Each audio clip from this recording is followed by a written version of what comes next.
से पहले वहीं चले जाना चाहिए, बाद में शरीर से पहुंचना चाहिए। हम उल्टा करते हैं, उस स्थान में पहुंच जाते हैं लेकिन मन रह जाता है घर में ही, घर के कामों में, घर के चिंताओं में कि वहाँ पर उसने बबलू ने खाना खाया होगा कि नहीं खाया होगा, और बिट्टू ने ये किया होगा कि नहीं किया होगा, दूध आया होगा कि नहीं आया होगा, आज काम वाली ने पता नहीं क्या किया होगा, तो मन रह जाता है घर में। तो शास्त्र कहते हैं कि जब भी आप किसी तीर्थ स्थान में जाएं तो क्या करें, मन से पहले वहां चले जाना चाहिए। तो अभी हम मन से हमें कहाँ पहुंच जाना चाहिए, अयोध्या में पहुंच जाना चाहिए। अयोध्या का अर्थ जानते क्या है? अयोध्या का अर्थ है जहां पर आपस में कोई युद्ध नहीं होता, उस स्थान को बोलते हैं अयोध्या। तो जिस स्थान में भक्तों में आपस में कोई भी टांग खींचने का भाव नहीं होता, या जिस घर में ऐसा नहीं होता कि जो घर में आपस में सब क्या करते हैं, एक दूसरे का सहयोग करते हैं, कैसे है? तो वो स्थान भी कौन सा माना जाता है? अयोध्या ही माना जाता है। अयोध्या का एक और भी अर्थ है, अयोध्या का एक अर्थ बताया गया है, वो स्थान जो हमेशा, जिससे कोई भी युद्ध नहीं कर सकता, वो सबका विजेता स्थान है। अयोध्या एक ऐसा स्थान माना जाता है, कोई उनसे लड़ नहीं सकता। क्यों? उस समय पूरे विश्व की राजधानी माना जाता था। जब सम्राट थे दशरथ महाराज, तो श्री रामचंद्र जी भी जब राजा बने तो पूरे पृथ्वी की राजधानी था अयोध्या। तो ये इतना बड़ा स्थान है जहां हम जा रहे हैं। सोचिए, ऐसे समय भी था 20 लाख साल पहले जब पूरे संसार की राजधानी अयोध्या माना जाता था। तो श्री रामचंद्र जी की विषय में परीक्षित महाराज सुखदेव गोस्वामी से कहते हैं। अब सुखदेव गोस्वामी क्या कर रहे हैं, भागवतम सुनाते चले आ रहे हैं। पहले उन्होंने मत्स्य अवतार की सुनाई, फिर कूर्म अवतार की, घोड़ा अवतार की, फिर नरसिंह अवतार की 7वें स्कंद में सुनाई, फिर 8वें स्कंद में उन्होंने कथा सुनाई किसकी, वामन देव की कथा सुनाई, फिर परशुराम जी की भी कथा सुनाई, और फिर जब 9वां स्कंद शुरू होने वाला था, 8वें स्कंद के अंत में परीक्षित महाराज कहते हैं, अब मुझे आप परशुराम जी के बाद तो अवतार होता है श्री रामचंद्र जी का, तो उनके विषय में भी सुनाइए। थोड़ा सा इधर आ जाइएगा, इधर वो प्रभु जी का चेहरा ढका हुआ है ना इनका, हाँ थोड़ा सा ये बैग निकाल लो प्रभु जी, ये बैग आगे कर लो, बैग फंसा हुआ है ना, तो पैर ऊपर, ये बैग निकाल लो। सुखदेव गोस्वामी पहले तो क्या बोलते हैं, सुखदेव गोस्वामी पहले कहते हैं कि हे राजा परीक्षित, वास्तव में श्री रामचंद्र जी की जो कथा है ना, रामलीला है, ये इतनी ज्यादा लोकप्रिय है, इसको तो बच्चा बच्चा जानता है। इसके विषय में मैं डिटेल में नहीं सुनाऊंगा, संक्षिप्त में सुनाऊंगा। कृष्ण कथा को उन्होंने सुनाया कितने अध्यायों में, 90 अध्यायों में सुना है, लेकिन रामचंद्र जी की लीला उन्होंने 2 अध्यायों में ही सुना दी है। क्यों? इसलिए सुना दी कि कह रहे हैं कि रामचंद्र जी की जो लीला है वो तो बच्चे बच्चे की जबान पर है। श्री रामचंद्र जी का जो इस संसार में आविर्भाव हुआ था, ये कहा जाता है कि जब भी भगवान इस संसार में आते हैं तो धर्म की स्थापना के लिए आते हैं। जब लगता है कि धर्म की हानि हो रही है, यदा यदा ही धर्मस्य ग्लानिर्भवति भारत अभ्युत्थानमधर्मस्य तदात्मनां सृजाम्यहम्। तो भगवान इसलिए आते हैं, धर्म की स्थापना के लिए आते हैं। तो श्री रामचंद्र जी ने कौन से धर्म की स्थापना की? आप लोग में से कोई जानता है? श्री रामचंद्र जी ने भी, क्योंकि कृष्ण आए तो धर्म की स्थापना की। पतिव्रता नहीं, पतिव्रता तो उन्होंने दिखाया। मर्यादा, कैसे मानव समाज में मर्यादा की स्थापना हो, मानव समाज में कैसा पिता हो, कैसा बेटा हो, कैसा पति हो, कैसा भाई हो, तो सारी ये जो मर्यादा है, इसको बोलते हैं लौकिक मर्यादा। लौकिक समाज की मर्यादा का धर्म की स्थापना श्री रामचंद्र जी ने की। अगर कोई संसार में चाहता है कि मैं सुख शांति से रहूं, तो उसे श्री रामचंद्र जी की लीलाओं का पालन करना चाहिए। श्री कृष्ण की लीलाओं का पालन आप नहीं कर सकते, उसमें सब गड़बड़ हो जाएगा। श्री कृष्ण में आते हैं धर्म की स्थापना के लिए, लेकिन लौकिक धर्म की स्थापना नहीं, अलौकिक धर्म की स्थापना करने के लिए आते हैं। वो ये बताने आते हैं ये संसार रहने लायक नहीं है, यहाँ नहीं रहना आपको, ये बदमाशों का स्थान है, भले लोगों का घर नहीं है यहाँ। अच्छा व्यक्ति कौन माना जाएगा? जो यहाँ से निकल करके मेरे पास आ जाएगा। इस धर्म की स्थापना करते हैं कृष्ण, लेकिन श्री रामचंद्र जी के रूप में वो किस धर्म की स्थापना करते हैं? इस संसार में जब तक रहोगे, इसका अर्थ ये नहीं है कि भाई ठीक है तो वहीं चलते हैं और यहाँ का कुछ नहीं करेंगे हम। श्री रामचंद्र जी ये करते हैं, जब तक इस संसार में रहोगे तो आपको कैसे रहना है, इतना सुंदर है।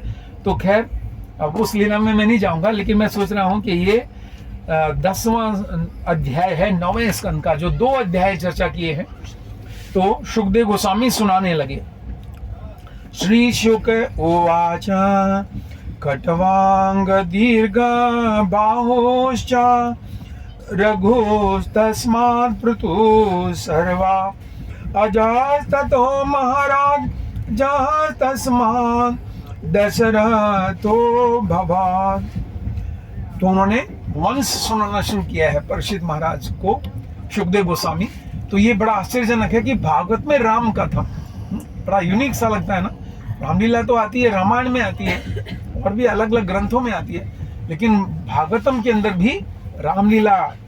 तो सुखदेव गोस्वामी ने कहा, महाराज खट्वांग का पुत्र दीर्घ बाहु हुआ और उसके पुत्र विख्यात महाराज रघु हुए। तो रघु हम गाते हैं ना, रघुकुल रीत सदा चली आई, प्राण जाए पर वचन ना जाई। तो रघुकुल, तो बताया गया है कि जो महाराज रघु हैं उनके कारण श्री रामचंद्र जी का नाम पड़ा राघव।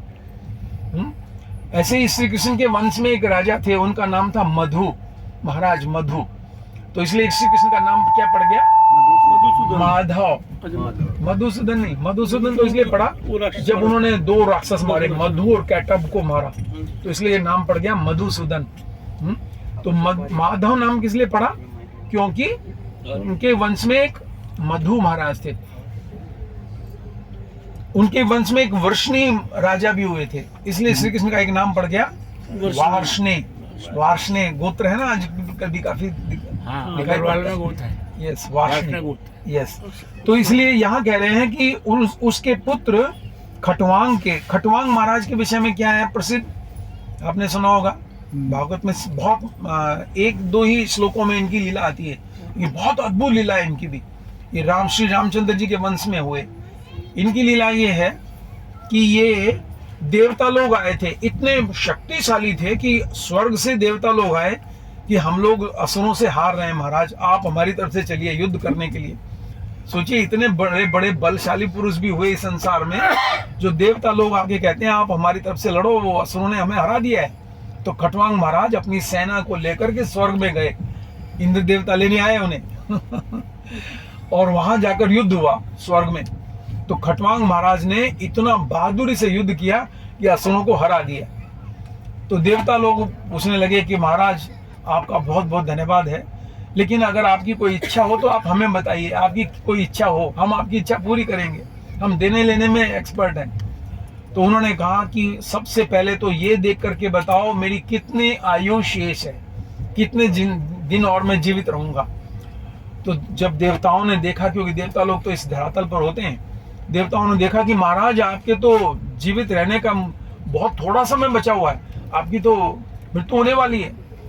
तो खट्वांग महाराज ने कहा कि तो एक कार्य करो, मुझे शीघ्र मेरे महल में पहुंचा दो, ताकि मैं वहां बैठ करके अंतिम समय में क्या कर सकूं, हरे कृष्णा कृष्णा कृष्णा हरे हरे, हरे राम राम राम हरे हरे। इसका कारण क्या है? क्योंकि भगवान बोलते हैं अंत काले च मामेव स्मरण मुक्त्वा ये प्रयाति से मद्भावम याति नास्त्र संशया।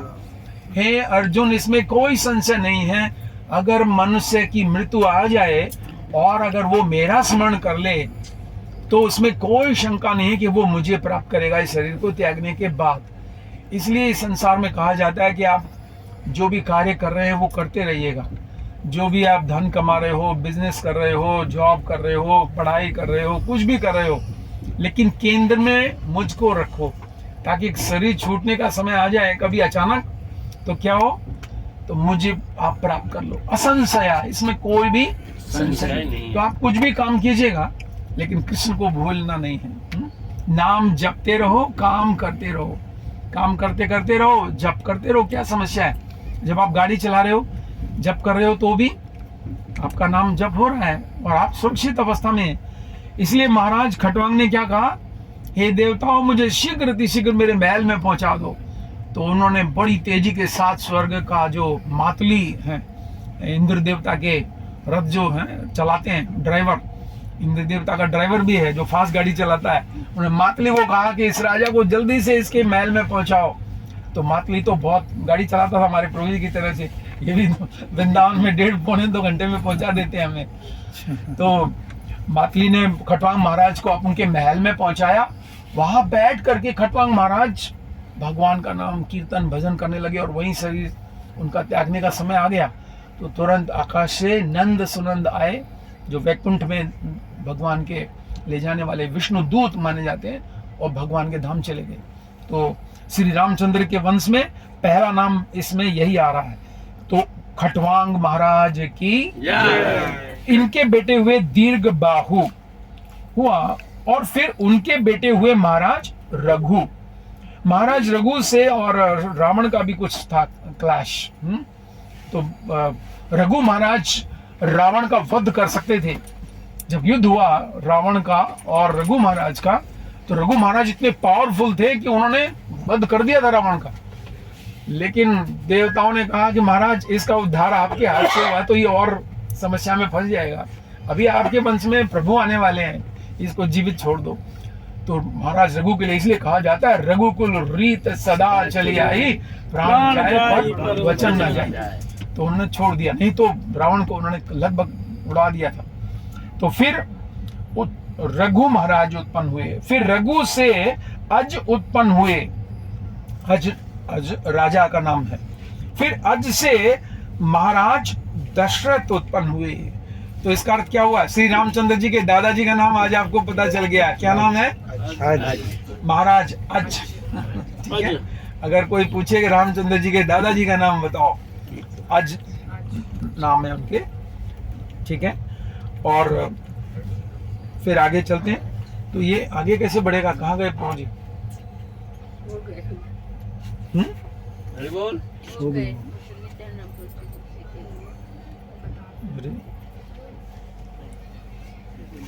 इससे आगे 1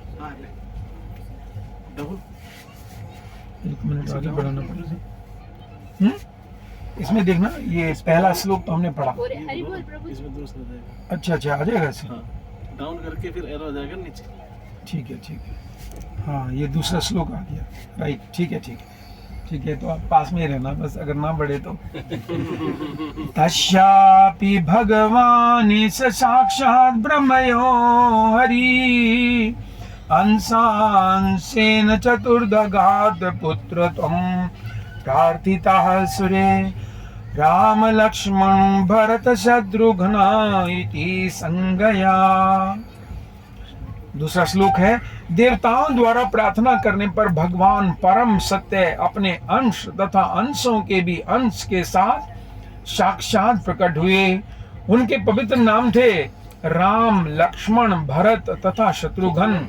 ये विख्यात अवतार महाराज दशरथ के पुत्रों के रूप में 4 स्वरूपों में प्रकट हुए।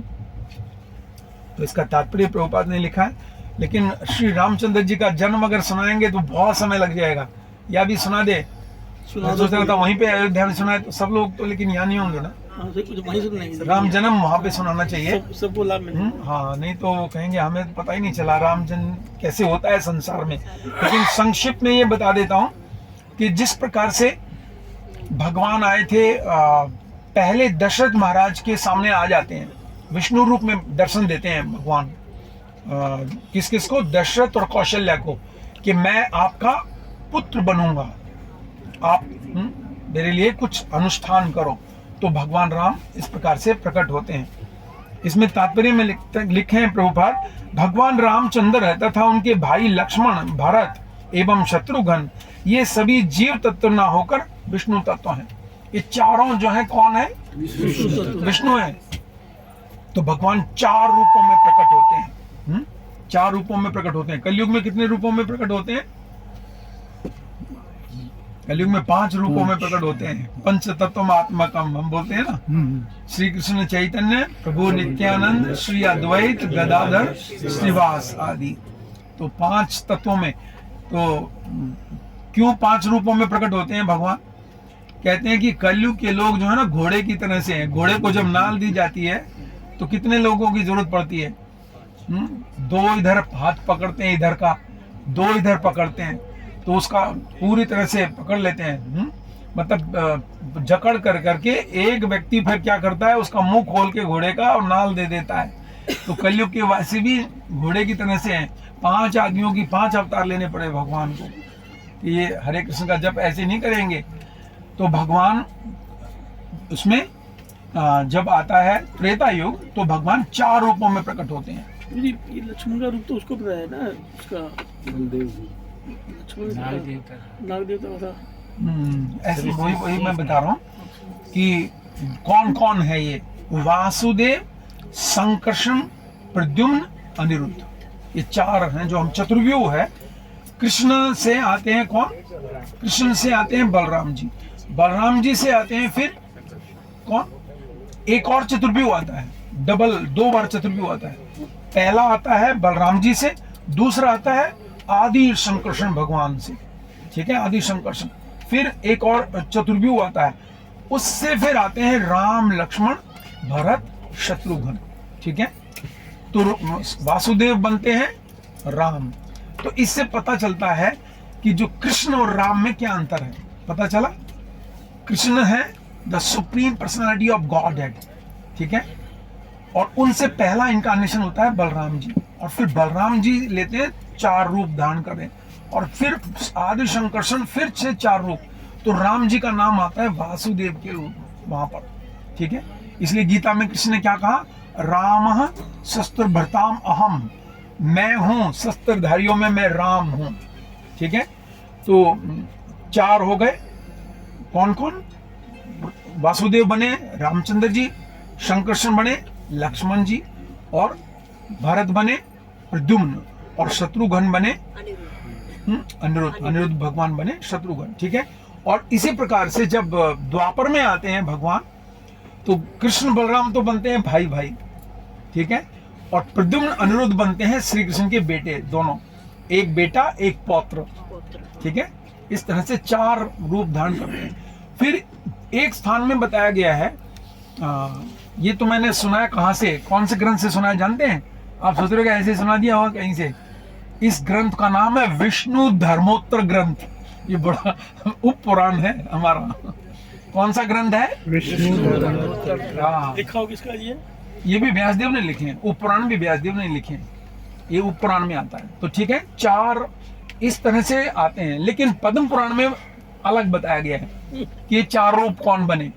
उसमें बताया गया है राम बने स्वयं वासुदेव, जो भगवान हैं वो तो बन गए राम, और जो बाकी के बने हैं, लक्ष्मण बने हैं शेष, जो शेष नाग हैं जैसे आपने कहा, और जो 2 हैं शंख बने हैं भरत, और चक्र बने हैं शत्रुघ्न। ये सुना। ठीक है, ये आता है पद्म पुराण में।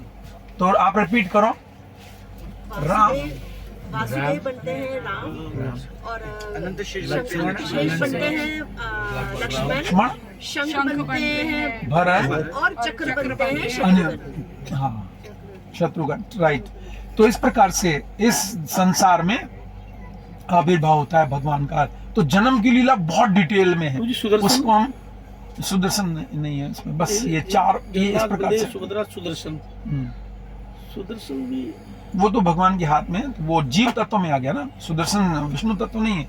और यहाँ प्रभुपाद क्या बता रहे हैं, ये सभी जीव तत्व में होकर विष्णु तत्व हैं। इनके अलग अलग वैकुंठ भी हैं भगवान के धाम में। प्रद्युम्न वैकुंठ अलग है, अनिरुद्ध वैकुंठ अलग है, और सदाशिव वैकुंठ अलग है, गणेश वैकुंठ भी है। आप कहोगे क्या गणेश भी भगवान है? जैसे यहाँ स्टेट है तो वहाँ भी स्टेट गणी है। हाँ, बहुत सारी। तो एक बहुत बड़ी सूचना है ये, गणेश वैकुंठ कैसे है? जितने भी देवता है ना, सब विष्णु रूप में भगवान वहां रहते हैं अपने धाम में, उनके अलग अलग वैकुंठ हैं। यहाँ पर जो देवता की अगर कोई शुद्ध भक्ति शुरू कर दे अहेतु की, तो वो भक्ति फिर विष्णु को मिल जाती है, समझ गए। और इस कारण से उस व्यक्ति का उद्धार हो सकता है।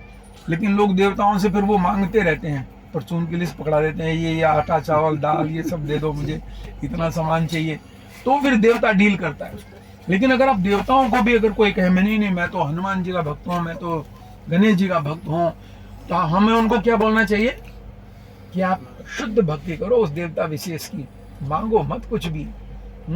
जैसे पार्वती माता से मांगा, कोई पार्वती माता के पास आया, क्या कहने लगा, शुणु मात महामाये विश्व बीज स्वरूपिणी हरि नामनो महामाये कर्मबद सुरेश्वरी। हे सुरेश्वरी, हे माता, ये बताओ मुझे आपसे कुछ नहीं चाहिए, आपसे शुद्ध भक्ति चाहिए, तो अब आप मुझे दीजिए, आपके हिसाब से सबसे अच्छा क्या है। तो क्या बोली माता, हरे कृष्ण कृष्ण कृष्ण हरे हरे, हरे राम राम राम हरे हरे। आगे बोलती है, द्वाक्षी दश राण्यव कलो नामानि सर्वदम एतन मंत्रम सुत श्रेष्ठम प्रथमम सुनूया नरः। अगर मुझसे अच्छा मांगा है तो फिर ये है, क्या है, द्वाक्षी दश का अर्थ होता है जिसमें 32 अक्षर होते हैं, वो महामंत्र हरे कृष्ण, 32 अक्षरों वाला महामंत्र द्वाक्षी दश राण्य कलो नामानि सर्वदम, कलयुग में सबसे श्रेष्ठ है। एतन मंत्रम सुत श्रेष्ठम, और जो इस मंत्र का जप करेगा वो मेरा सबसे अच्छा बेटा होगा, सुत श्रेष्ठम। एतन मंत्रम सुत श्रेष्ठम प्रथमम सुनो या नरः, और मेरी दृष्टि में वो पहले नंबर का व्यक्ति है। तो इसलिए कहा जाता है जब हम अगर कोई देवताओं की शुद्ध भक्ति करता है, देवताओं से कुछ नहीं चाहिए, आपकी शुद्ध भक्ति चाहिए, तो देवता क्या सोचता है, अब मेरा काम समाप्त हुआ, अब तुम जाओ प्रभु की ओर। तो गणेश के रूप में भगवान रहते हैं वहां पर। इसलिए जगन्नाथ जी में जिस दिन भगवान को स्नान कराया जाता है, जगन्नाथ जी को उसको उनको गजा वेश धारण कराया जाता है ना, तो ये भी एक कारण है उसका। दूसरा कारण भी है लीला की दृष्टि से तो, लेकिन एक ये भी कारण है कि गणेश बनते हैं जगन्नाथ जी, उनको सूंड लगाया जाता है। तो प्रभुपाद जी यहाँ पर कह रहे हैं भगवान अनेक रूपों में अपना विस्तार करते हैं। एक श्लोक लिख रहे हैं प्रभुपाद, अद्वैतम अच्युतम अनादिम अनंत रूपम आदम पुराण पुरुषम नव यौवनम च वेदेषु दुर्लभम दुर्लभम आत्म भक्तो गोविंदमादि पुरुषम तमहं भजामि। इसका क्या मीनिंग है, अद्वैतम, श्री कृष्ण भगवान क्या है, अद्वैत। अद्वैत का अर्थ क्या हुआ श्री कृष्ण के संदर्भ में, आत्मा और शरीर में कोई भेद नहीं।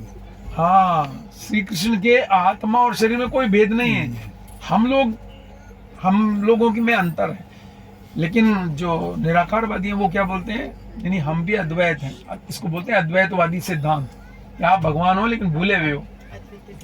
लेकिन श्री कृष्ण के लिए शब्द प्रयोग हो सकता है, इसलिए अद्वैत आचार्य, इसलिए उनको अद्वैत आचार्य इसलिए नाम दिया गया।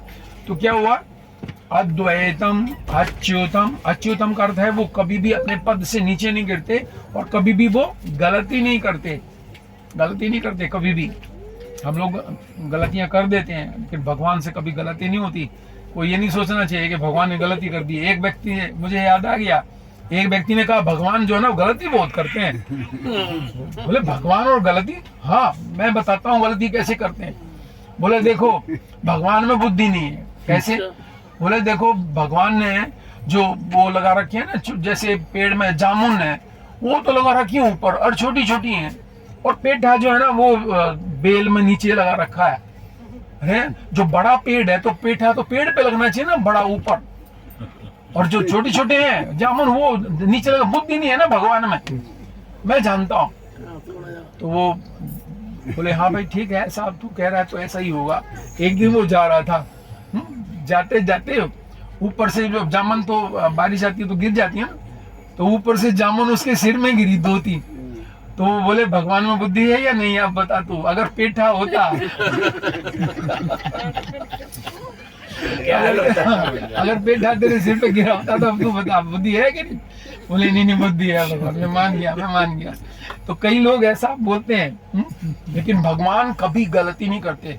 किसी के साथ अगर कोई दुर्घटना हो जाए, किसी के साथ कोई ऐसी अनहोनी हो जाए, अगर किसी के साथ कोई घर में कष्ट हो, दुख हो, तो उस समय हमेशा ये क्या सोचना चाहिए? हमेशा ये सोचना चाहिए कि मैं इससे भी ज्यादा दुख का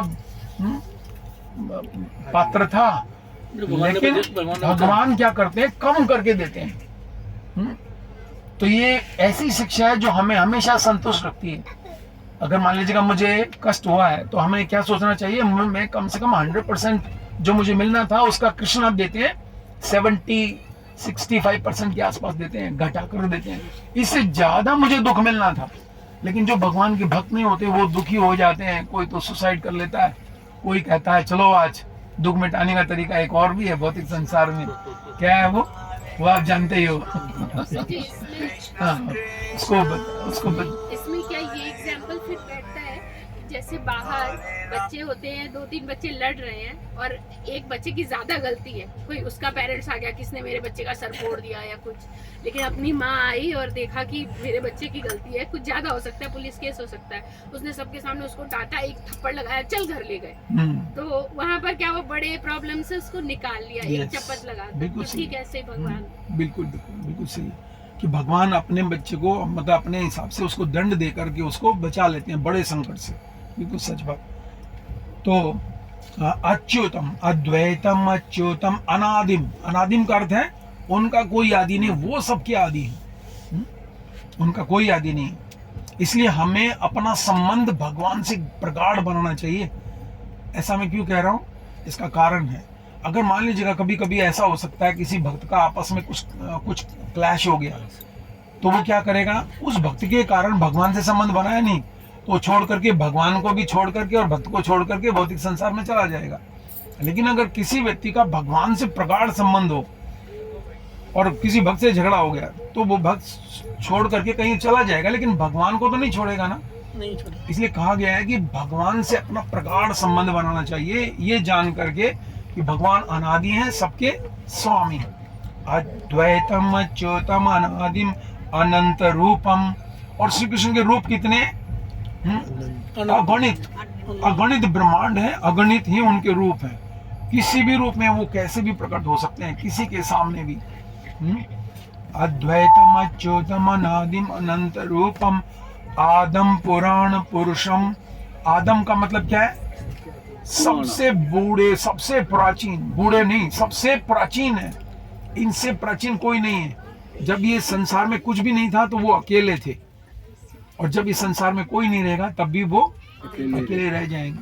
लेकिन वो आदम पुराण पुरुषम। लेकिन आगे क्या कहते हैं? ऐसा सुनते ही लगता है कि तो फिर वो बूढ़े होंगे, फिर तो बाबा आदम शब्द उसमें आता है ना, फिर तो वो बूढ़े होंगे। लेकिन ब्रह्मा जी बोल रहे हैं नहीं नहीं नहीं, नवयौवनम चा। लेकिन वो सबसे नवयुवक हैं, सबसे पुराने, लेकिन सबसे नवयुवक हैं। कितने साल के होते हैं भगवान? 15 साल। 15 नहीं, एग्जैक्ट बताओ जो मैंने बताया हुआ है, किस किस को याद है? 15 साल, 2 महीने, 7.5 दिन। हाँ, और ये कहाँ बताया गया है? अगर कोई पूछे कहाँ बताया है, कहाँ से बता रहे हो, मन गणित है आपका क्या? ये भी तो पता होना चाहिए ना। ये एक ग्रंथ है, नोट कर लीजिएगा, श्री रूप गोस्वामी ने लिखा है राधा गणोदेश दीपिका। किसमें बताया है ये? हाँ, ये हमें पता होना चाहिए। वहां पर बताया है 15 साल 9 महीने 7.5 दिन। और ऐसे ही श्रीमती राधा रानी है, उनका भी है एग्जैक्ट, मुझे अभी ये देखना पड़ेगा, लेकिन 12 साल 2 महीने 15 दिन होना चाहिए। 12 साल 2 महीने 15 दिन, या 14 2 15 हो सकता है, या 12 2 15, 14 हो सकता है। हाँ, वो देखना पड़ेगा एग्जैक्ट। 14 हाँ, तो 14 2 15, ठीक है। तो क्या क्या हो गया? 14 2 15 मतलब 15 दिन 2 महीने। इससे आयु नहीं बढ़ती उनकी आयु। कृष्णा की आयु 15 साल 9 महीने 7 दिन से आगे नहीं बढ़ती। क्या ग्रंथ था प्रभु जी आपने बोला? रूपश्री राधा गणोदेश दीपिका, ये ग्रंथ लिखा है श्री रूप गोस्वामी ने। फिर क्या रह गया? अद्वैतम, अच्युतम, अनादिम, अनंत रूपम, आदम पुराण पुरुषम, नव यौवनम चा। आगे कहते हैं वेदेषु दुर्लभम वेदेशु दुर्लभम का मतलब है जो व्यक्ति ज्ञानी बनना चाहेगा ना, उनके लिए दुर्लभ है भगवान को जानना। किंतु परंतु वाला, किंतु ऐसा नहीं, परंतु ऐसा है। वो यहीं रह जाए। हाँ, वेदेशु दुर्लभम, फिर किन के लिए सरल है? अदुर्लभम आत्म भक्तो, अपने भक्त के लिए वो सुलभ है। आप उनके भक्त बन जाइए तो आपको सब कुछ पता चल जाएगा। अदुर्लभम आत्म भक्तो गोविंदमादि पुरुषम तमहम भजामि। तो प्रभुपाद जी ये बोल रहे हैं यहाँ पर, अद्वैतम अच्युतम अनादिम अनंत रूपम। यद्यपि वे सभी एक ही हैं, किंतु विष्णु तत्व के अनेक रूप एवं अवतार होते हैं। तो अब इसमें अद्भुत क्या है कि जो प्रद्युम्न थे ना, प्रद्युम्न और जो कृष्ण है, कृष्ण के बेटे प्रद्युम्न है, लेकिन कृष्ण और प्रद्युम्न में कुछ भी अंतर नहीं था। कई बार क्या होता था कि जो द्वारका में रहते हैं कृष्ण, क्योंकि प्रद्युम्न तो वहीं पैदा हुए थे, तो बाहर से आते थे, कृष्ण आए और कभी प्रद्युम्न आए, तो जो माता होती थी ना, यानी कृष्ण की जो रानियां होती थी, वो प्रद्युम्न को अपने बेटे को देखकर कभी कभी घूंघट निकाल लेती थी। फिर जब पास आता तो पता चलता था, अरे ये तो हमारा बेटा है। इतना ज्यादा एक दूसरे से मिलते थे शक्ल। इसलिए प्रभुपाद यहाँ लिख रहे हैं कि विष्णु तत्व के अनेक रूप अवतार होते हैं, मतलब अलग अलग होते हैं। वो थोड़ा सा एक्सपेंशन कर लेते हैं बस। और प्रद्युम्न में कौन से देवता शामिल है? एक देवता है ना जो प्रद्युम्न के शरीर में रहते हैं, कार्तिकेय। कार्तिकेय नहीं, कंदर। हाँ कंदर, राइट बताया प्रभु जी की नॉलेज अपडेट है पूरी एकदम। कामदेव, कंदर, जो कामदेव है वो प्रद्युम्न के शरीर में तो और ज्यादा ग्लो बढ़ जाती है ना। कामदेव बहुत सुंदर है सब में, जो काम का देवता है, इसलिए संसार को दुखी कर रखा है उसने। सुंदरता जो भी देखता है ना तो वो उसमें फंस जाते। कामदेव का बाण चल रहा है। अगर मान लो आप किसी सुंदरता से अट्रैक्ट हो रहे हो, इसका मतलब क्या हो रहा है? कामदेव का बाण चल रहा है। जो कामदेव हो वो बाण चला रहा है आपके ऊपर। आप अपने आप को बचाइए इस बाण से। प्रभुपाद बोलते हैं कि भगवान के धाम में इतनी सुंदर स्त्रियां हैं, इतनी सुंदर स्त्रियां हैं कि यहाँ की पूरे वर्ल्ड की अगर मिस वर्ल्ड भी उनके सामने आ जाए और वहां की कोई भी माता को लाया जाए तो यहाँ की मिस वर्ल्ड उनके सामने बंदरी जैसी नजर आएगी। और वहां के पुरुष कैसे? वहां के पुरुष इतने स्ट्रॉन्ग है, एकदम बॉडी बिल्डर फर्स्ट क्लास, इतने मजबूत है वहां के, जो यहाँ का मिस्टर वर्ल्ड होगा। लेकिन आपस में प्रभुपाद लिखते हैं उनका इतना कृष्णा कॉन्शियस, इतना भगवान में आकर्षण बढ़ जाता है कि वो आपस में मिलते हैं, बात करते हैं, तो उनमें कोई आपस में ऐसा फीलिंग नहीं आती, काम वासना की कोई फीलिंग नहीं आती।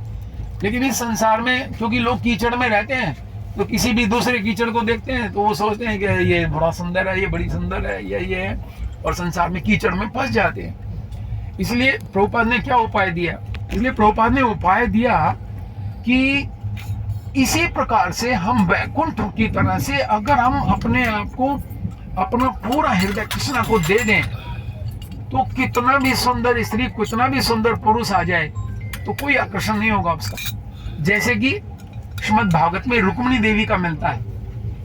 रुक्मिणी देवी का जब विवाह करते हैं तो रुक्मिणी देवी क्या करती हैं? उस समय 12 साल की होती हैं कुल। कितने साल की?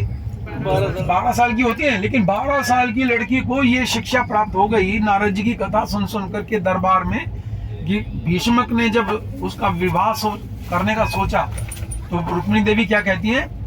हे पिताजी, ना तो मैं मूंछे वालों से विवाह करूंगी, जिसके मूंछ होंगी उससे विवाह नहीं करूंगी, ना हड्डी वाले से, ना खून वाले से, ना ये जो शरीर में होते हैं मज्जा, मल मूत्र जिसके शरीर में भरा हो, उससे विवाह नहीं करूंगी।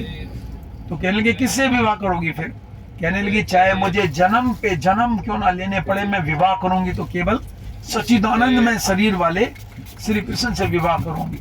देखो, इससे पता चलता है कि हमारी चेतना कितनी गिरी हुई चेतना है ना, अधम पतित नीच चेतना है हमारी। हम तुरंत उसमें आकर्षित हो जाते हैं, जो मिट्टी का बना हुआ है।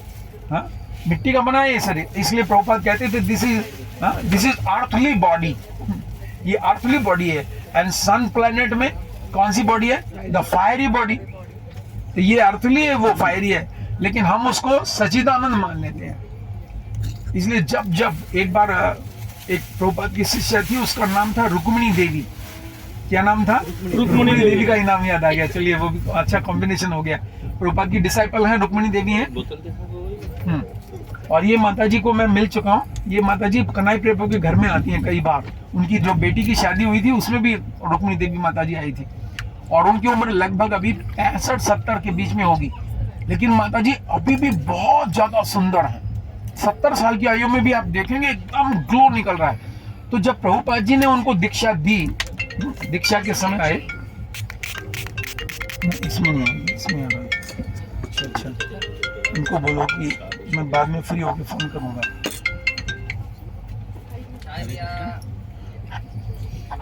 कथा कर रहे हैं थोड़ा सा, कथा कर रहे हैं थोड़ी देर। चलो तो क्या हुआ कि रुक्मिणी देवी आई माला लेने के लिए, जैसे दीक्षा में होता है, आप लोग जानते हैं। तो प्रभुपाद जी माला देने लगे, उसके चेहरे की तरफ देखा तो प्रभुपाद के मुख से निकल गया, oh what a beauty. Prabhupada ji ने पहली बार किसी माता जी को ऐसे बुला रहे, आप माता जी आप तो बहुत सुंदर हैं। और जैसे ही प्रभुपाद ने कहा माता जी को, वाह क्या, वो स्वामी जी ने मुझे कहा मैं सुंदर हूँ। प्रभुपाद तुरंत ताड़ गए कि ये माता जी को भाव में मन में आ गया, मैं बहुत सुंदर हूँ। प्रभुपाद जी ने कहा कि आप बाहर से मिट्टी तो आपकी सुंदर है, लेकिन अंदर में जो कीचड़ भरा है ना, इसको भी सुंदर बना लीजिए, अंदर में देखने लायक नहीं है आपके।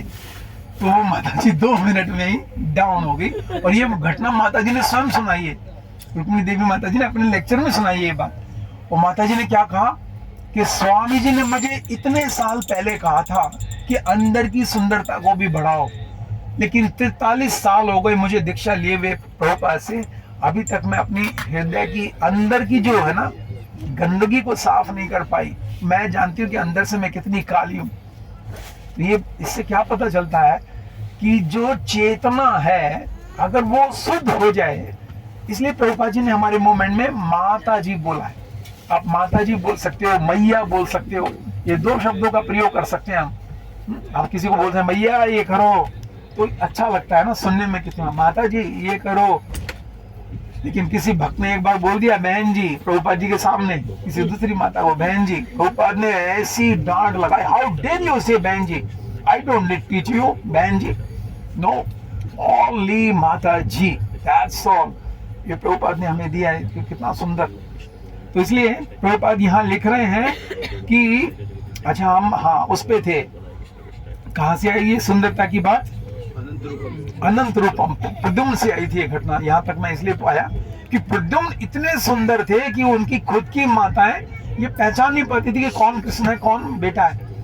और कृष्ण भी उतने ही साल के लगते हैं और प्रद्युम्न भी उतने साल के लगते हैं, ठीक है, इसलिए कंफ्यूजन थी। नहीं तो पिताजी होना चाहिए बूढ़ा, अब कृष्ण हमारे तो बूढ़े नहीं होंगे नहीं, तो दोनों एक जैसे थे देखने में, ठीक है। आगे लिखते हैं प्रभुपाद, जैसा कि ब्रह्म संहिता में 5:39 पुष्टि की गई है। एक और श्लोक कोट कर रहे हैं प्रभुपाद जी, रामादिषु मूर्तिषु कलान्यमेन तिष्ठन् नानावतारम् अकरोत् भुवनेषु किन्तु कृष्णः स्वयं संभवत् परम पुमानयो गोविंदमादि पुरुषम तमहं भजामि। देखिए जब भी राम कथा की जाती है ना, अगर ये श्लोक नहीं बोला जाए तो राम कथा अधूरी मानी जाती है। कौन सा श्लोक? राम आदिषु मूर्तिषु कला न्यमेन तिष्ठम्। इसका मीनिंग क्या है कि कोई राम कथा सुनते समय कंफ्यूज ना हो जाए। क्या कंफ्यूजन ना आ जाए? राम आदिषु मूर्तिषु कला न्यमेन तिष्ठम्। ये जो राम की कथा है, राम लीला है, राम आदि का मतलब क्या हुआ? वराह, नरसिंह, वामन, जितने आदि मीन्स जितने भी अवतार हैं। राम आदिषु मूर्तिषु, मूर्तिषु मतलब विग्रह, उनकी सूरत। राम आदिषु मूर्तिषु कलान्यमेन तिष्ठन्। ये सब कलाएं हैं। कला का क्या मतलब? कौन सा एक्सपेंशन? इसमें थोड़ा सा ट्विस्ट है ब्रो जी। कोई जानता है कला का? मैंने कई बार अपने सेंटर में बताया कला का थोड़ा मीनिंग। विष्णु तत्व। हाँ करेक्ट, अंश के अंश को कला बोलते हैं। पहला हुआ एक्सपेंशन बलराम जी, बलराम जी से आया चतुर्व्यूह, चतुर्व्यूह फिर एक और चतुर्व्यूह। अब जो वो इनकारनेशन लेगा वो कला कहलाता है। जैसे 3 पुरुष आए, ठीक है, तो क्षीरोदक साई विष्णु तक स्वांश माना जाएगा। लेकिन स्वांश, अब क्षीरोदक साई विष्णु जब अवतार लेंगे उनको अंश कहेंगे, स्वांश कहेंगे। लेकिन जब क्षीरोदक साई विष्णु अवतार लेंगे तो वो क्या कहेंगे? कला। अब याद कर लिया सबने? वहां पर पूछूंगा और जो नहीं बता पाएगा उससे कितने पैसे लूंगा मैं? 50 रुपए। ज्यादा नहीं लेता।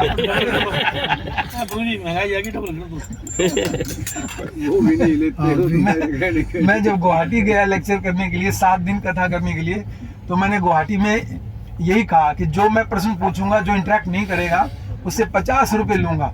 नहीं, गुवाहाटी नहीं, क्षमा कीजिए, तिनसुकिया गुवाहाटी से आगे, हाँ तिनसुकिया की बात है।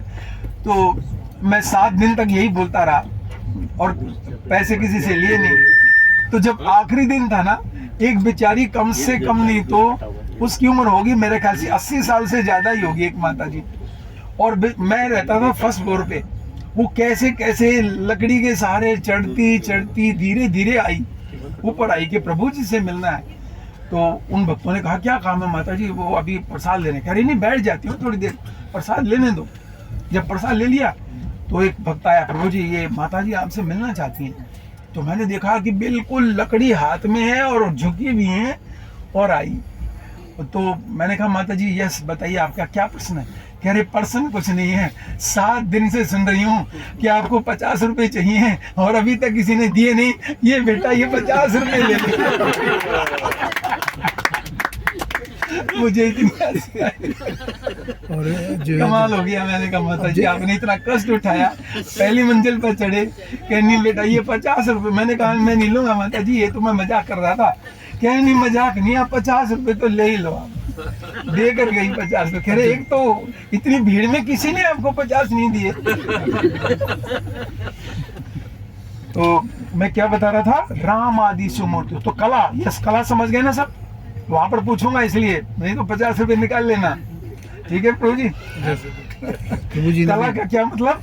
जो अंश के और जब एक्सपेंड करेगा उसको कला बोलते हैं। इसलिए आता ना एते चे अंश कला पुंसा कृष्णास्तु भगवान स्वयं। तो ये अंश है, कला है, लेकिन कृष्ण स्वयं भगवान है, ठीक है? राम आदिशु मूर्तिषु कला नियमेन तिष्ठन्। क्या करते क्या है? नाना अवतार अकरोध भुवनेशु किंतु। ये बहुत सारे अवतार लेते हैं, किंतु शब्द आ गया। किंतु मीन्स लेकिन। कृष्ण क्या कह रहे हैं? एक शब्द आएगा, राम आदिशु मूर्तिषु कला नियमेन तिष्ठन् नाना अवतार अकरोध भुवनेशु किंतु कृष्ण है स्वयं संभवत परम पुमान योग।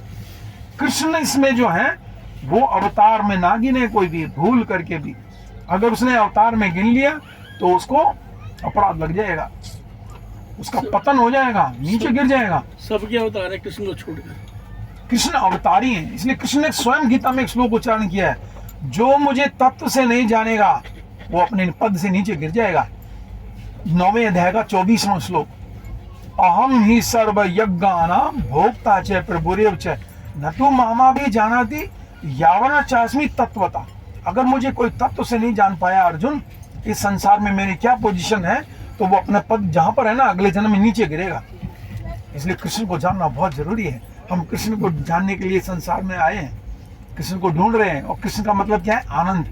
तो उस आनंद को कोई तो शराब में ढूंढ लेता है, कोई रसगुल्ले में ढूंढ लेता है, कोई स्त्री पुरुष के उसमें ढूंढ लेता है, लेकिन ढूंढ सब एक ही व्यक्ति को रहे हैं। कोई पैसे कमाने ढूंढ रहा है, धर्म वही माधव। हाँ, तो सब जो ढूंढ रहे हैं इस संसार में वो कृष्ण को ढूंढ रहे हैं। और एक सीरियल आया था बहुत साल पहले टीवी में, ढूंढते रह जाओगे, एक माता जी बोलती थी ना, किसने देखा था ये सीरियल? याद नहीं आ रहा। वो हर बात में यही बोलती थी कि ढूंढते रह जाओगे। कुछ भी ऐसा होता था, ढूंढते रह जाओगे।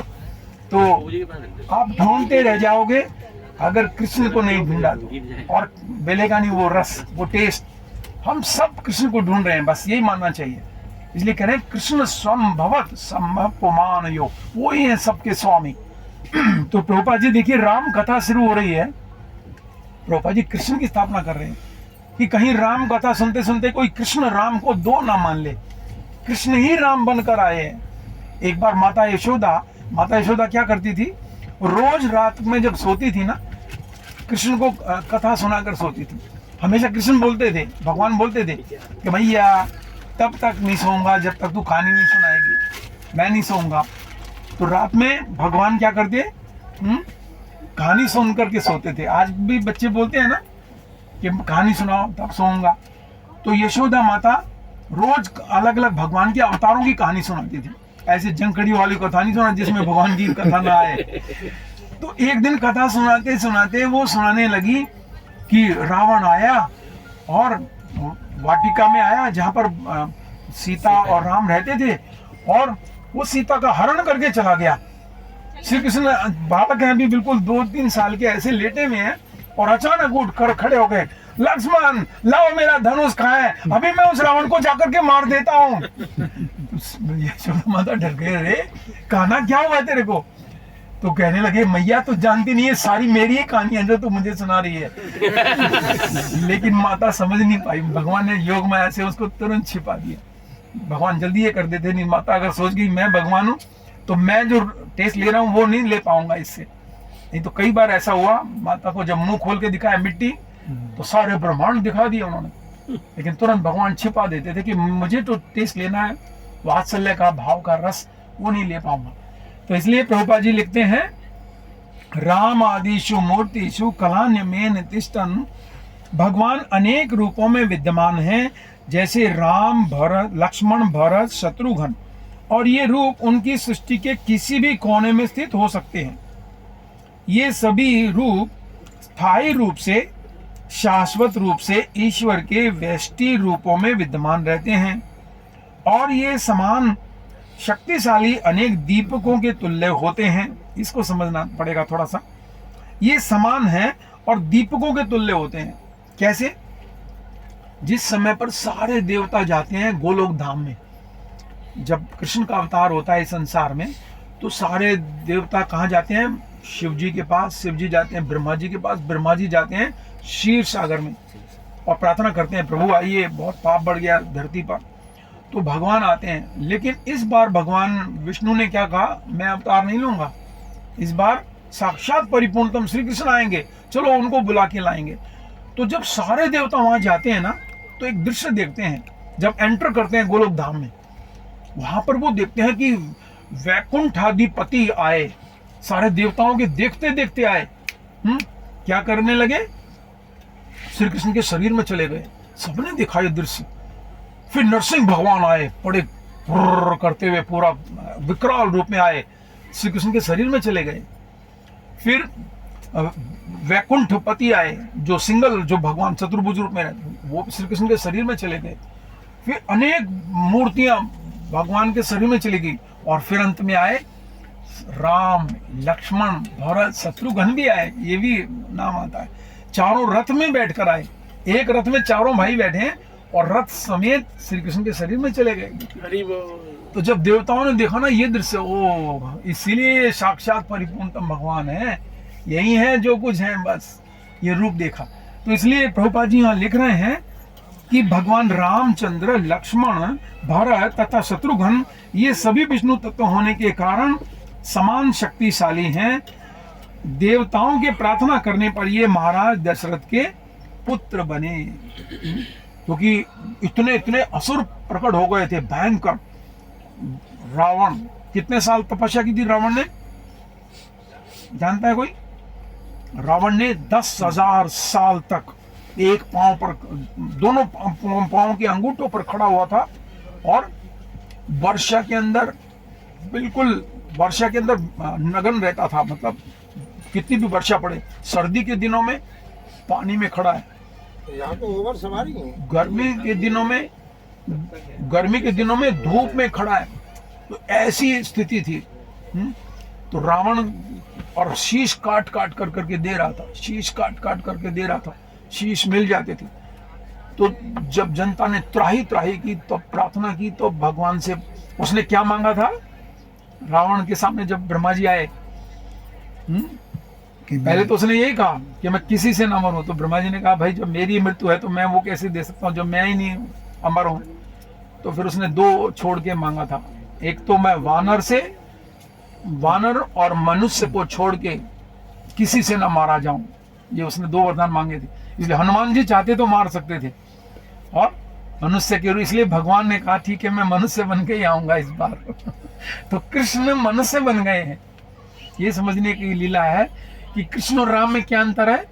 कृष्ण भगवान थे, इसलिए कृष्ण का एक नाम है माया मनुष्य। क्या नाम है? माया मनुष्य। अपनी माया से वो मनुष्य बन जाते हैं। देखिए ऐसे बोलते हैं, ये समुद्र देव रास्ता दे दे, मुझे यहाँ से पार करना है। और हनुमान जी उड़ के चले गए लंका में और कह रहे रास्ता दे दे, रास्ता दे दे।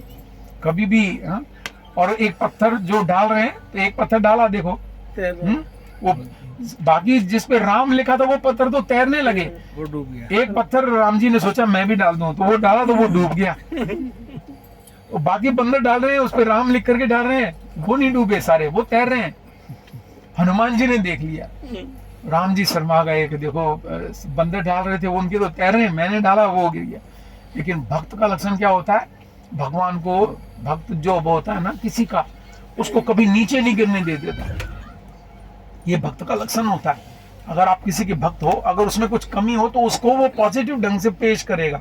जैसे आजकल के नेताओं में कांग्रेस पार्टी एक पैसे की पार्टी नहीं, जो उसके प्रवक्ता से आप सुन लो, ऐसी बढ़िया बताएगा। और मेरा तो कभी कभी मन करता है कि जूता कहाँ है मेरा। हाँ, नितिन राम दोनों बैठे हैं। रोजी अभी दूर है। तो भक्त का यही भाव होना चाहिए। लेकिन उनसे हमें, इन दुष्टों से हमें यही सीखना चाहिए कि ये लोग देखो कितने भ्रष्ट हैं, फिर भी कितना गुणगान कर रहे हैं इनका। तो भक्त का ये लक्षण होता है। हनुमान जी ने क्या कहा? हनुमान जी ने कहा प्रभु इसमें कोई आश्चर्य नहीं है, जो आपके हाथ से छूट गया उसको तो डूबना ही है ना। कितना सुंदर शिक्षा निकाली हनुमान, जो आपके हाथ से गिर गया उसको तो डूबना ही है। हरि बोल, हरि बोल, हरि बोल। ऐसे एक राक्षस था रावण की सेना में, उसको ये पता चल गया कि ये जो सारे पत्थर तैर रहे हैं ना, इसलिए तैर रहे हैं क्योंकि इनके ऊपर राम लिखा है। उसने क्या किया, यहां से लेकर और एड़ी तक राम राम राम राम राम राम राम राम राम, सारा राम राम लिख दिया और फिर गया युद्ध करने, राम से युद्ध करने गया। पहले तो अब जिसको देखो उसको तो कोई मार नहीं पा रहा, और वो जिसको मारता है वो मर जाते हैं। सबको मारा उसने, और सारे जितने भी वानर थे सब आए, प्रभु इससे तो आप ही युद्ध कीजिए, ये तो मर ही नहीं रहा, क्योंकि जहां बाण मार रहे हैं आपका नाम लिखा है, ये मरता ही नहीं है। तो सारे असुर सब हो गए, हम विजयी होंगे, अब तो हम जीत गए, अब तो हम जीत गए। रामचंद्र जी स्वयं आए, रामचंद्र जी ने बाण लगाए, लेकिन जहां लगा रहे हैं राम लिखा है, मरता नहीं। वो हंसने लगा, हा हा हा, देखो अब मैं नहीं मरूंगा। तो विभीषण के पास आते हैं राम जी कि मैं क्या करूं, ये कैसे मरेगा, मैंने खूब बाण चला लिए, मरता ही नहीं। तो विभीषण ने बोला प्रभु इसके चोटी से लेकर एड़ी तक राम लिखा है, ये नहीं मरेगा, केवल एक जगह इसका नाम नहीं लिखा, वो इसकी जिह्वा पर बाण मारो, इसकी जिह्वा पर राम नहीं है कहीं भी, ये नकली ढोंगी व्यक्ति है ये। हाँ। तो जब रामचंद्र जी ने जिह्वा पे बाण मारा, ऐसा मारा बाण जो अंदर से चीरता हुआ जिह्वा को चीर कर गया, उसकी मृत्यु हो गई। रावण की जी नहीं, एक असुर था, एक रावण की सेना में असुर था। तो इससे पता चलता है कि जब व्यक्ति भजन करे तो हृदय से जप करना चाहिए, तब जाकर के भगवान हमारी रक्षा करेंगे। जैसा मैं आज सुबह कह रहा था कि हर भक्त को अपने आप को चेक करना चाहिए। एक माला, जब भी आप माला करने बैठो ना, एक प्रभु जी है थोड़े सवाली में, उनको भी उठा दो। जब भी आप माला करो ना, इस बात को ध्यान से सुनना चाहिए सबको। 16 माला में से एक माला, ये बटन भगवान ने इसलिए दिया हमें, यहाँ ये बटन है ना, इसको दबा करके हमें जप करना चाहिए, क्योंकि एक माला जब आप करोगे ऐसे तो आप अपने आप को चेक कर पाओगे। गुरुजी आपको चेक नहीं कर सकते, कोई आपको चेक नहीं करेगा, और नुकसान किसका होगा, एक भी शब्द छूटा तो। क्योंकि ज्यादातर भक्त लोग क्या खाते हैं, हरे हरे हरे को खा लेते हैं, या और खासकर से सीता माता को नुकसान पहुंचाते हैं। क्योंकि पहला हरे कृष्ण कृष्ण कृष्ण हरे हरे तो ठीक बोल देते हैं, दूसरा जब बोलते हैं ना हरे राम राम राम हरे कृष्ण, वो वहीं से शुरू कर देते हैं। राम राम के बाद जो हरे हरे ना, उसको नहीं बोलते हैं। अक्सर ऐसा होता है, 99% आप अपने आप को चेक नहीं करेंगे ना। और चेक करने का उपाय क्या है, 16 में से कोई सी एक माला, आप दोनों बटन बंद करके और पूरी माला को सुनिएगा, आपको पता चल जाएगा क्योंकि जब हम किसी को कहते हैं ना माला दिखाओ, आप गलत बोल रहे हो प्रभु जी। एक माता जी को मैंने बोला, माता जी आप गलत उच्चारण कर रही हो। बोले नहीं प्रभु जी बिल्कुल सही बोल रही हो, देखो हरे कृष्ण कृष्ण कृष्ण हरे हरे, हरे राम राम राम हरे हरे, सही बोला ना। मैंने कहा अभी तो सही बोला, लेकिन जब आप रेगुलर जब करते हो ना 16 माला तक, तब हम भूल जाते हैं। तो इसलिए ये हमें चेक करना चाहिए। इस व्यक्ति की जिह्वा पे राम नहीं था, राम जी ने वहीं बाण मारा और उसकी मृत्यु हो गई। तो इसलिए ये जानना बहुत जरूरी है कि हम भगवान श्री कृष्ण की ठीक ठीक भक्ति में जुड़ें। यस प्रभु जी आगे आ जाइएगा आप। अच्छा उसी को मैं दबा दूं, इधर वाले को ना डाउन करके। ये 2 हो गए श्लोक, उसके बाद अब डाउन कहाँ से करूं? ये वाला स्लोक आएगा ना, स्लोक आएगा, स्लोक निकालो। अच्छा अच्छा अच्छा। नीचे एरो आ जाएगा वाइट, राइट वाला। नहीं पूरा, अब देखो वाइट आ गया। ये आ गया। हाँ। इसको दबाओ। हाँ। हाँ 3 नंबर आ गया। Right thank you. बड़ा आजकल टेक्निकल है देखो। तस्यानुचरितम, लेकिन आप प्रसादम का बता देना, ये तो अनंत राम कथा राम अनंता हरि कथा अनंता है। आप जब बता देना रोकना हो तो ठीक है। नहीं आदि है, आदि बोलो, आदि कथा है। इसका ये कथा तो चलती रहेगी। हाँ नहीं कथा चलती रहेगी, मतलब ये बता देना कब रोकनी है, कब प्रसादम लेना है क्या, और टाइम देखते हैं ना, कहीं एकदम से ट्रेन आ जाए और हम यहीं बैठे रह जाए, पहुंच जाए आजमगढ़। 9 बजे है।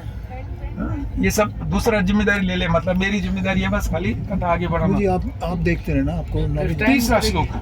प्लेटफार्म के स्टेप होती है। विक्रम योगी प्रभु आप देखते रहना। आपको फोन का है। ये देख रहे हैं। तस्यानुचरितं राजन् ऋषि विभस्त तत्वदर्शि भी श्रुतं हि वर्णितं भूरि त्वया सीतापतेर्मुहुः। तो मैं ये कहाँ से पढ़ रहा हूँ, आपको पता होना चाहिए कहाँ से पढ़ रहा हूँ मैं। भागवत चैप्टर 3rd श्लोक। भागवत यस, ये हम भागवतम पढ़ रहे हैं, रामायण नहीं पढ़ रहे हैं, कहीं सोचे कि रामायण पढ़ रहे हैं। भागवत में राम कथा आती है, ठीक है। अब 3रा श्लोक है, हे राजा परीक्षित, भगवान रामचंद्र के दिव्य कार्यकलापों का वर्णन उन साधु पुरुषों द्वारा किया गया है जिन्होंने सत्य का दर्शन किया है। क्योंकि आप सीतापति रामचंद्र के विषय में बारंबार सुन चुके हैं, अतः मैं इन कार्यकलापों का वर्णन संक्षेप में ही करूंगा, कृपया सुने। तो ये प्रभुपाद जी इसका बहुत सुंदर ट्रांसलेशन मिला हमें कि रामचंद्र जी के कार्यकलापों का वर्णन कौन करते हैं, साधु पुरुष करते हैं। और आप कह रहे हैं कि आप इसके विषय में तो बहुत सुन चुके हैं। महाभारत में भी एक ग्रंथ लिखा है, उसका भाग रामचंद्र दीपिका। युधिष्ठिर महाराज ने प्रार्थना की थी व्यासदेव जी से। व्यासदेव जी और युधिष्ठिर तो मिलते थे ना आपस में, उस समय प्रकट थे ना व्यासदेव जी। तो व्यासदेव जी से युधिष्ठिर महाराज ने कहा था कि आप ना एक ऐसा ग्रंथ लिखिए जो कि रामचंद्र के ऊपर भी हो, उसको बोलते हैं रामचंद्र दीपिका, ठीक है। उसमें रामलीला आती है, उसमें भी। इसका तात्पर्य पढ़ते हैं, आधुनिक राक्षस। प्रभुपाद जी का सेंटेंस सुनिएगा। प्रभुपाद जी क्या कह रहे हैं, आधुनिक राक्षस जो डायरेक्ट डिग्रीधारी होने के कारण अपने को उन्नत रूप से शिक्षित मानते हैं, उन्होंने यह सिद्ध करने का प्रयास किया है कि रामचंद्र भगवान न होकर सामान्य व्यक्ति हैं। आपने सुना होगा कुछ साल पहले सोनिया गांधी किसी ने कहा था ना कि ये तोड़वा दिया जाए, जो ये राम सेतु है, तोड़वाया भी गया था, मुझे आज भी याद है। सोनिया गांधी फिर काल्पनिक है। तो फिर यहाँ पे मुझे आज भी याद है, जो बसंत गांव है, यहाँ पर एक बीजेपी के बड़े लीडर हैं, उनका नाम है राधेश्याम शर्मा। तो वो गए थे वहाँ पर राम सेतु में, और वहाँ से एक पत्थर लेकर आए थे राम सेतु का टूटा हुआ, जो कांग्रेस गवर्नमेंट तोड़वा रही थी। तो उस पत्थर को यहाँ प्रेजेंटेशन में रखा गया था एक टैंकी में, और वो पत्थर पानी में ऐसे तैर रहा था ऊपर। तो बहुत लोग लाइन लगा करके उसको देखने आए थे कि पत्थर देखिए पानी में तैर रहा है, आज भी तैर रहा है, इतने साल हो गए इस बात को। तो इससे पता चलता है, तो ये शब्द उनके लिए बोला है प्रभुपाद। से बोल दिया, आधुनिक राक्षस जो डायरेक्ट डिग्रीधारी होने के कारण अपने को उन्नत रूप से शिक्षित मानते हैं, उन्होंने ये सिद्ध करने का प्रयास किया है कि रामचंद्र भगवान न होकर सामान्य व्यक्ति हैं, किंतु जो विद्वान है और आध्यात्मिक ज्ञान से युक्त है वे ऐसे मतों को स्वीकार नहीं करेंगे। ठीक है ना? प्रसाद बांट दे, सबको भूख लगा के। बस तो ये पढ़ लेते। फिर मैंने कहा ही था कि आप बस लोग बता देना, ये सब तो पूरा करो। ये पूरा कर देते हैं। जो विद्वान है और जो आध्यात्मिक ज्ञान से युक्त है वे ऐसे मतों को कभी स्वीकार नहीं करेंगे। वे तो उन तत्वदर्शियों द्वारा प्रस्तुत किए गए भगवान रामचंद्र एवं उनके कार्यकलापों के वर्णनों को ही स्वीकार करेंगे। देखा, रामचंद्र जी के जो कार्यकलाप हैं वो अद्भुत कार्यकलाप है। ऐसा नहीं कि रामचंद्र जी ने कोई ऐसी दिव्य लीलाएं नहीं की हो। आप ये लोग याद कराइए रामचंद्र जी की कोई दिव्य लीला। सबसे बड़ी लीला तो यही कि उन्होंने पानी समुद्र के ऊपर पुल बना दिया, और आज भी है। हम गए थे रामेश्वरम, देख के भी आए। अहिल्या का पैर लगाते थे। हाँ, अहिल्या को छूते ही पहाड़ से, पर्वत से क्या बन गई? एक स्त्री बन गई। देखिए, और उसको शबरी का देखो, उसकी धूल से ही वो जो लाल हो गया था ब्लड से, उसकी उससे वो जो पंपा सरोवर। लेकिन रामचंद्र जी आए तो एकदम से धूल उनकी भाग के आ रही थी वो, तो उससे मतलब जो है समुद्र शबरी की धूल से ऐसी एम्पावर किया कि शबरी की धूल से वो शुद्ध हो गया। और रामचंद्र जी की और लीलाएं, अद्भुत अद्भुत लीलाएं, जो दिव्य लीलाएं हैं, जो भगवान वाली लीलाएं, वो लक्ष्मण याद करो। लक्ष्मण जी 14 साल तक नहीं सोए, लेकिन भगवान राम ने अज्ञात रूप में उनको सुला दिया। लीला की दृष्टि से सुलाया, यही सुलाया ना, मूर्छित हो गए, इसलिए मूर्छित कराया रामचंद्र जी ने कि ताकि ये थोड़ा विश्राम मिल जाए। 14 साल जागना है इसको। और कुछ रामचंद्र जी की लीलाएं सोचो जो बहुत दिव्य की उन्होंने। और रामचंद्र जी ने धनुष बाणा था थोड़ा, जो बड़े बड़े देवी देवता नहीं तोड़ पाए। हाँ, ये सबसे बड़ा, बिल्कुल ऐसा धनुष तोड़ा। आज भी हम अभी गए थे, अभी जो मैं चानन गांव गया था, तो इस बार हम देख के आए वो स्थान में गए, धनुषा बोलते हैं उस स्थान को। ठीक है, वो स्थान आप कभी नेपाल जाओ तो वो स्थान जरूर देखा ना, बहुत दिव्य है। उसकी फोटोग्राफ भी बहुत सुंदर है हमारे पास, बल्कि हम फोटो शायद नहीं डाल पाए। उसमें क्या हुआ था कि जब रामचंद्र जी ने धनुष उठाया तो वहां लिखा हुआ है बाकायदा कि धनुष का जो बीचला हिस्सा था, बीच का हिस्सा था जहां राम जी ने पकड़ा था, वो तो हाथ में रह गया, और एक हिस्सा टूट करके चला गया कहाँ? रामेश्वरम में जाकर गिरा। देखिए धनुष, हाँ, कहाँ नेपाल है, कहाँ रामेश्वरम में।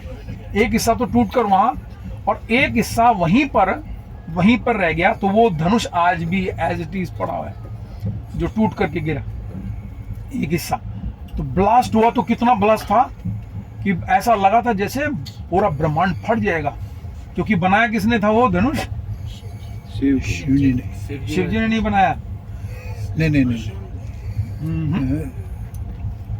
विश्वकर्मा ने बनाया था। इसकी भी कहानी आती है वाल्मीकि रामायण में, बड़ी सुंदर कहानी है। उन लोगों का नुकसान होगा जो हमारे साथ में नहीं बैठे हैं, लेकिन यहाँ रिकॉर्डिंग भी हो रही है तो वो आप सुन सकते हैं। ये बहुत सुंदर कहानी है।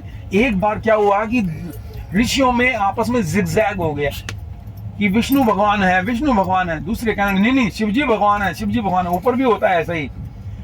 तो जो बड़े ऋषि थे वो आए, वो कहने लगे एक बार ऐसा करते हैं भाई, सत्य को वो ऐसा क्या, सबके सामने हो जाएगा, दूध का दूध और पानी का पानी। विश्वकर्मा जी को कहा कि 2 धनुष बनाओ, और दोनों को एक एक दे दो, और कुछ देवता जाएं उधर और कुछ देवता जाएं उधर। क्या करने कि शिव जी तुम्हारे बारे में ऐसा ऐसा बोल रहे थे, विष्णु जी को कह रहे हैं कि शिव जी ऐसे बोल रहे थे, विष्णु जी को बोल रहे हैं, शिव जी को बोल रहे हैं विष्णु तुम्हारे बारे में ऐसा बोल रहे हैं, और दोनों में जिगजैग करा दो। तो गए वो जाकर के जिगजैग के लिए तैयार हो गए। तो शिव जी कहते हैं आपने मेरे बारे में ऐसा कहा, वो बोले आपने मेरे बारे में ऐसा कहा, तो युद्ध हो जाए। तो दोनों में युद्ध होता है। जब दोनों में युद्ध होता है तो भगवान विष्णु शिव जी को हरा देते हैं, और शिव जी अपनी पराजय स्वीकार कर लेते हैं। फिर जो 2 धनुष है ना, तो एक तो कहलाया शिव धनु, ये तो दिया गया था देवरात को। राजा जनक के खानदान में एक राजा हुए थे देवरात, उसको दिया गया। और जो विष्णु का धनुष था वो दिया गया मरीचि को, मरीचि के बेटे थे जमदग्नि को, जमदग्नि के बेटे थे परशुराम जी को। तो जब ये देवरात वाला धनुष तोड़ा गया रामचंद्र जी के द्वारा, तो परशुराम जी आए थे वहां पर। कि अगर तूने ही इस धनुष को तोड़ा तो जो मेरे हाथ में धनुष है इस पर प्रत्यंचा चढ़ा के दिखा, बोला था ना। तो ये सीक्रेट रामलीलाओं में नहीं बताया जाता। ये जब हमने रामलीला की थी तो हमने रामलीला में ये सीक्रेट बताया था। हाँ भाई, आकर ऐसा क्यों बोल रहे हैं परशुराम जी कि इस पर प्रत्यंचा चढ़ा के दिखा, तब मान जाऊंगा तू अवतार है, नहीं तो तूने कैसे तोड़ दिया इसको, मैं मार दूंगा तुझे। कहते हैं जब दशरथ महाराज विवाह करके आ रहे थे तो रास्ते में धूल उठी थी आकाश में बहुत, और भूकंप भी आया था, और जो अशुभ पक्षी होते हैं वो भी सब चिल्ला रहे थे। तो दशरथ महाराज डर गए, घबरा गए कि मैं बेटे का विवाह करके आ रहा हूँ और इतने अशुभ ये ऐसे क्यों हो रहे हैं, शकुन क्यों हो रहे हैं ऐसे। तो पास में से बाईं ओर से हिरण भागते हुए गए। तो सुमंत महाराज जो उनके मंत्री हैं वो बोलते हैं इस बात को कि महाराज अगर कुछ अशुभ होगा ना, लेकिन आपके बाईं ओर से हिरण गए हैं ना, ये भी एक शुभ का लक्षण है कि संकट आएगा तो सही लेकिन मिट जाएगा, आप चिंता मत करना। देखिए सुमंत ने कितना सुंदर बताया, ये अपशकुन। तो जब ऐसा हुआ तो थोड़ी देर के बाद आगे खड़े नजर आए कौन, परशुराम जी उस धनुष को लेकर के खड़े हैं। और बहुत विकराल रूप था परशुराम जी का, क्योंकि 21 बार पूरे क्षत्रियों को खत्म किया था। सरोवर जो कुरुक्षेत्र में हम देखते हैं वो सारा खून का वो उन्होंने बनाया गया था, क्योंकि रावण से भी खतरनाक राक्षस को मारा था परशुराम जी ने। रावण से खतरनाक राक्षस कौन था, उसको बोलते हैं कार्तिवीर्य अर्जुन। कौन सा अर्जुन, कार्तिवीर्य अर्जुन। ये है देश था एक, वहां का राजा था, और इसने रावण को मुट्ठी में बंद कर करके अपनी जेल में कर दिया था बंद। रावण इससे युद्ध करने आ गया था, क्योंकि एक बार इसने क्या किया, इसके 1000 हाथ थे कार्तिवीर्य अर्जुन के। इसने एक बार नदी को अपने हाथों से रोक दिया था, इतने हाथ लगा दिए कि नदी का पानी रुक गया। उधर रावण तपस्या कर रहा था, उसका वो डूब गया, पानी पीछे ही हो गया।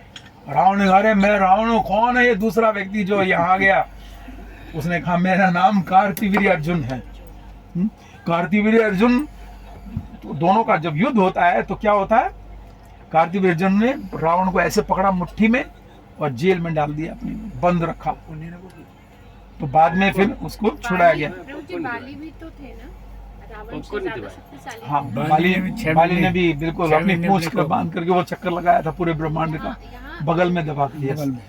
तो अब हुआ क्या, ये परशुराम जी को धनुष मिला, तो वो धनुष जो था वो विष्णु धनु कहलाया। और इस धनुष को किसने तोड़ा, कौन बताएगा, उसके लिए ताली बजवाएंगे। कौन सा, जो परशुराम जी के पास जो धनुष था हाथ में, कि इस पर प्रत्यंचा चढ़ा कर कृष्णा ने। प्रभु जी का माइंड पहुंच गया वहां तक। जो माता जी ने बताया, कौन सी माता है, हाँ बबीता माता जी के लिए ताली बजाइएगा। तो बहुत आगे तक सोचना पड़ेगा, वही बता पाएगा ना, क्योंकि ये धनुष बाद में मैंने कहा ना परशुराम जी की होते होते यहाँ कंस के वहां तक पहुंचा था। मेरे पास है वो पूरा नोट्स में, फिर किसके पास आया, फिर किसके पास आया। नोट्स बनाने का भी फायदा होता है ना। इतनी डिटेलिंग हमें नहीं पता थी, जैसे हमें यही पता था कि ये शिव जी का धनुष है, हमें इतना ही हमें आउटलुक ये रहेगा, लेकिन ये जो डेप्थ बताई ना शिव जी का और विष्णु का जो युद्ध हुआ था, उनको एक एक धनुष दिए गए। यस, एक ही बंदे ने बनाए थे दोनों धनुष। हाँ, और एक जैसे और फिर कृष्ण ये बताया गया था कंस को किसी ने कि जो इस धनुष को तोड़ेगा वही तेरा वध करेगा। तो भगवान जब आए, कृष्ण बलराम आए मथुरा में, मॉल देखना चाह रहे थे। भगवान ने कहा मैं सारे मॉल देखना चाहता हूँ, बड़े सुंदर सुंदर बाजार है यहाँ। तो कहाँ से आ रही है प्रभु जी, है ना, एक युग से दूसरे युग तक कनेक्टिविटी चली है। यस, कनेक्टिविटी चल रही है। तो जब भगवान पहुंचे तो धनुष यज्ञ होना था वहां पर, भगवान सबसे पहले वहीं पहुंचे। और उस धनुष को लेकर भगवान ने क्या किया, जब तोड़ा तो वही ब्लास्ट हुआ जो राम ने तोड़ा था। तो एक धनुष तोड़ा राम ने और दूसरा धनुष तोड़ा कृष्ण ने। देखो कैसे कॉम्बिनेशन हुआ। और दोनों जब आए तो वो कंस समझ गया था कि इसका अर्थ है ये मेरा भी आपका कल्याण करने वाला है। इन सब चीज का देखो प्रभु जी शुरू कहाँ से हुआ कि भी देवताओं और ऊपर भी ऐसे बहस हुई थी कि भी कौन सबसे सर्वश्रेष्ठ है, इस चीज से शुरू हुई थी। ये वाल्मीकि रामायण के नोट्स और भागवतम के नोट्स जब मैं मिलाए तो कोलैबोरेशन हो गया, नहीं तो बड़ा मुश्किल है इस कथा को कनेक्ट करना ना। अब आपने 3 पुराण सुन लिए इस घटना के अंदर ही, देखिए ठीक है। तो आगे इसको पूरा करके फिर ही लेंगे। तो आधुनिक राक्षस पढ़ने में बड़ा आनंद आया मुझे, ये जो प्रभुपाद ने लिखा ना, आधुनिक राक्षस जो डायरेक्ट डिग्रीधारी होने के कारण अपने को उन्नत रूप से शिक्षित मानते हैं, उन्होंने यह सिद्ध करने का प्रयास किया कि रामचंद्र भगवान न होकर सामान्य व्यक्ति हैं, किंतु जो विद्वान है और आध्यात्मिक ज्ञान से युक्त है वे ऐसे मतों को कभी स्वीकार नहीं करेंगे। वे तो उन तत्वदर्शियों द्वारा प्रस्तुत किए गए भगवान रामचंद्र और उनके कार्यकलापों के वर्णनों को ही स्वीकार करेंगे जो परम सत्य को जानते हैं। भगवत गीता में 4:34 में भगवान उपदेश देते हैं, तद विधि प्रणिपातेन परिप्रश्नेन से भया उपदेशन्ति ते ज्ञानम ज्ञाने तत्वदर्शिना। ये तात्पर्य ठीक ही है, ज्यादा लंबा नहीं है। गुरु के पास जाकर सत्य सीखने का प्रयास करो। ये आपने थोड़ा सोचा कि प्रभुपाद इस श्लोक को तात्पर्य में क्यों लिख रहे हैं? किसी के माइंड में आया कुछ? अगर ध्यान से सुने होंगे तो पकड़ पाएंगे। प्रभु जी इस श्लोक के तात्पर्य में क्यों लिख रहे हैं ये श्लोक प्रभुपाद? तद विधि प्रणिपातेन परिप्रश्नेन से भया उपदेशन्ति ते ज्ञानम ज्ञाने तत्वदर्शिना। इसका कुछ कारण है। प्रभुपाद के तात्पर्य बहुत डीप होते हैं, इसलिए जब हम पढ़ते हैं तो बड़ा ध्यान से पढ़ना चाहिए कि ये यहाँ पर ये 3rd श्लोका में बोला था ना प्रभु जी इन्होंने कि भी the transcendental activities of Lord Chandra have been described by the greatest persons who have seen the truth। तो इस सेंटेंस को वो तो श्लोक का ही आ गया, मतलब श्लोक का ही आ गया। इसलिए लिखा प्रभुपाद ने कि आधुनिक राक्षस जो डिग्रीधारी हैं वो भगवान को सामान्य व्यक्ति मानते हैं। इसलिए प्रभुपाद ने कहा है कि उपाय, सोल्यूशन भी बताते हैं ना प्रभुपाद जी। सोल्यूशन ये है, आपने डिग्री तो ले ली, राक्षस हो, आधुनिक हो, आप गुरु के पास जाओ। इसलिए इसको कोट कर रहे हैं। बिल्कुल। तद विधि विधि ये है, गुरु के पास जाओ, विनीत होकर उनकी सेवा करो। जिन्होंने सच को देखा है तो तुम्हारे ये आंखें खुलेंगी जो बंद हैं आंखें। इसलिए प्रभुपाद आधुनिक राक्षस का उत्तर दे रहे हैं यहाँ पर। ये प्रभुपाद के मैजिकल पर्पट्स हैं। तत्वदर्शी बने बिना कोई व्यक्ति भगवान के कार्यकलापों का वर्णन नहीं कर सकता। अतएव कहने को तो अनेक रामायणें हैं, किंतु उनमें कई प्रमाणिक नहीं है। ये भी साथ साथ बोल रहे हैं प्रभुपाद। ये पहली बार सुना है मैंने, मतलब पॉइंट आउट किया मैंने। वाह, कई प्रमाणिक नहीं है, इसका अर्थ है कभी कभी भगवान रामचंद्र के कार्यकलापों का वर्णन अपनी कल्पना, चिंतन या भौतिक भावों के आधार पर किया जाता है, किंतु रामचंद्र जी की विलक्षणताओं को काल्पनिक मानकर उनका वर्णन नहीं करना चाहिए। भगवान रामचंद्र की कथा का वर्णन करते समय सुखदेव गोस्वामी ने महाराज परीक्षित को बतलाया, आपने भगवान रामचंद्र के कार्यकलापों के विषय में पहले से सुन रखा है। अति स्पष्ट है कि 5000 वर्ष पूर्व भी रामचंद्र जी की अनेक कथाएं या रामायणें थीं और अब भी अनेक हैं, किंतु हमें केवल तत्वदर्शियों द्वारा लिखित कथाओं को चुनना चाहिए। ज्ञानी तत्वदर्शिना, ऐसे तथाकथित पंडितों की किताबों को नहीं जो डायरेक्ट डिग्री के आधार पर ज्ञानी होने का दावा करते हैं। कभी कभी लेक्चरर जो भागवत कथा वाले होते हैं उनके नीचे लिखा होता है PhD डिग्री होल्डर, ये दिखाने के लिए जनता को, लेकिन उससे कोई अंतर नहीं पड़ता। डिग्री होल्डर का कोई भक्त होना चाहिए, परंपरा से होना चाहिए, गुरुनिष्ठ होना चाहिए।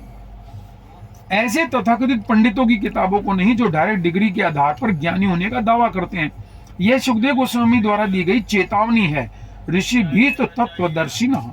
यद्यपि वाल्मीकि रचित रामायण एक विशाल ग्रंथ है, किंतु इन्हीं कार्यकलापों को सुखदेव गोस्वामी ने थोड़े से श्लोकों में सारूप में प्रस्तुत किया है। तो यहाँ पर रोक देते हैं।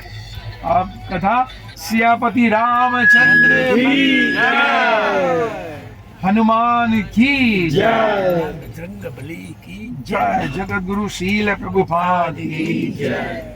ये लीजिएगा, ये तो बहुत अच्छा। प्रभु जी मुझे क्वेश्चन पूछना था, जैसे आपने थोड़ी देर पहले कहा जैसे प्रभुपाद की पास टाइम में प्रभुपाद ने बोला कि भी हमने हर माता जी को सिर्फ माता जी ही बोलना है, नॉट इवन बहन जी बोलना है। But often we see in the temple that माता जी is those who are elderly, थोड़े जो बड़े हैं और जो माता जी थोड़े से 25-26 साल के दीक्षित भी हैं, they call by their names. Is that the standard प्रभु जी? और ये क्या नहीं स्टैंडर्ड नहीं है, माता ही बोलना है, माता जी ही बोलना है, even though they are not initiated. अगर वो इनिशिएटेड भी नहीं है बट जब कर रहे हैं दे हैव टू से माता जी होती है। इसमें कोई एज गैप क्राइटेरिया नहीं होता ना? तो नहीं, बिल्कुल भी कोई एज का नहीं है।